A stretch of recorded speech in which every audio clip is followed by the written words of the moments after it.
തെരഞ്ഞെടുപ്പ് നല്ല രീതിയിൽ നടക്കുന്നു. ഞാൻ യാത്രയിലായിരുന്നു. മുഴുവൻ സമയവും തിരഞ്ഞെടുപ്പ് നടക്കുന്ന ഓരോ സ്ഥലങ്ങളുടെയും പ്രതികരണങ്ങൾ കാണുകയായിരുന്നു. യാത്രയിൽ ഇരുന്നുകൊണ്ട് കാണാൻ സാധിച്ചു. എല്ലാം ഭംഗിയായിട്ട് പുരോഗമിക്കുന്നു. ഇപ്പോഴത്തെ കണക്കനുസരിച്ച് 34% ആയിട്ടുണ്ടെന്നാണ് അറിയുന്നത്. എല്ലാ ജനങ്ങളും വളരെ ആത്മാർത്ഥമായിട്ട് ഈ ഇലക്ഷനെ സംബന്ധിക്കുന്നു എന്നുള്ളതാണ് സന്തോഷം. മാറ്റം ഉണ്ടാകണോ എന്നുള്ളത് കേരളത്തിലെ പ്രബുദ്ധ ജനങ്ങൾക്കറിയാമല്ലോ. അവർ ഈ കാര്യങ്ങൾ കേന്ദ്രത്തിലെയും കേരളത്തിലെയും ഒക്കെ ഭരണമൊക്കെ കണ്ടുകൊണ്ടിരിക്കുന്നവരല്ലേ. അവർക്കതിനെക്കുറിച്ച് നല്ല ബോധ്യമുണ്ടായി അവർ ആത്മാർത്ഥമായി സഹകരിക്കുമെന്നാണ് എൻ്റെ വിചാരം. അതറിയാൻ പാടില്ല.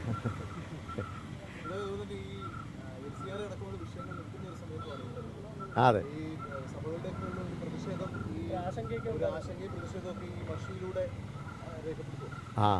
ജനങ്ങളെ ഈ കാര്യങ്ങളെക്കുറിച്ചുള്ള ബോധ്യമാണ് അവർക്ക്. അത് നേതാക്കന്മാർക്ക് മാത്രമല്ല, ജനങ്ങൾക്കെല്ലാം അറിയാം. അതുകൊണ്ട് അവർക്ക് അതിനനുസരിച്ചുള്ള ബോധ്യത്തിൽ അവർ വേണ്ടതായ പ്രതികരണം നടത്തുമെന്നാണ് എൻ്റെ വിചാരം. ആര് ജയിച്ചു വന്നാലും എനിക്ക് സന്തോഷം.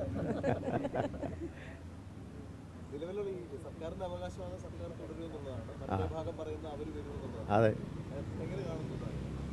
ഒരു തെരഞ്ഞെടുപ്പിൽ ജനങ്ങളാണ് രാജാക്കന്മാർ.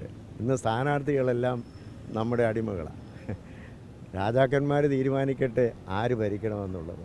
രാജ്യത്തിന് അത് വലിയ ഒരു തീരുമാനമായിരിക്കും, ജനങ്ങളുടെ തീരുമാനം. ജനായത്വം എന്ന് പറയുന്നത് ജനങ്ങളുടെ തീരുമാനമാണല്ലോ. അപ്പോൾ രാജാക്കന്മാരായ ജനങ്ങൾ തീരുമാനിക്കും ആര് കസേരയിൽ വരണമെന്നുള്ളത്. അത് നമുക്ക് 4-ാം തീയതി കാണാം.